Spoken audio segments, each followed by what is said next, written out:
आईनं सतारीच्या खुंटीला जशा तारा घट्ट बांधून ठेवलेल्या असतात, त्या घट्ट बांधून ठेवलेल्या तारा असतील तर सूर चांगला निघतो. तर त्याला जरा जरी त्यातली एक तार ढिली पडली तर त्यातनं सूर निघत नाही.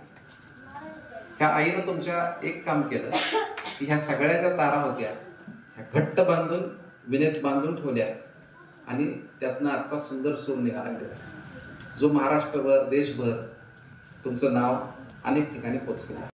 आमच्या सगळ्या गटाचं 20 जण आहेत गटामध्ये. आम्ही आमचा सेंद्रिय कर्म 1च्या वर नेणार.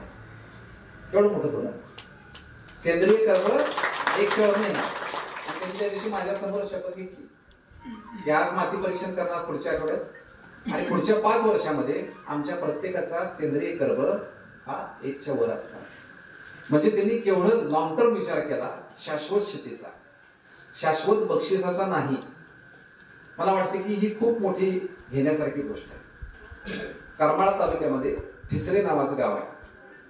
त्या फिसरे नावाच्या गावानं जेव्हा मी गेलो होतो तेव्हा सहज गप्पा मारताना बक्षीस रकमेचं काय करायचं काय नाही असा विचार चालला होता.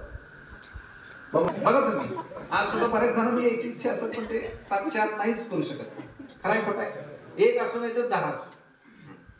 तुम्हाला जर जीवनाचा आनंद घ्यायचा आहे आणि जर तुमचं अर्थकारण बदलायचं आहे तर तुम्ही जनावरांचा सुद्धा मोठा गटानं करा. आणि त्यांनी उद्या त्याचा शुभारंभ आहे. जनावर प्रत्येकाला 2-2 घ्यायचीत ना, 2-2 घ्यायचं ठरलं काय तर 30 जनावर होत आहेत. एकत्र गोठा करायचा ठरला. त्याला प्रत्येकाला बसायची गरज नाही. मिल्किंग मशीन आलं. समजा एखादा दिवस कुणाला लग्नाला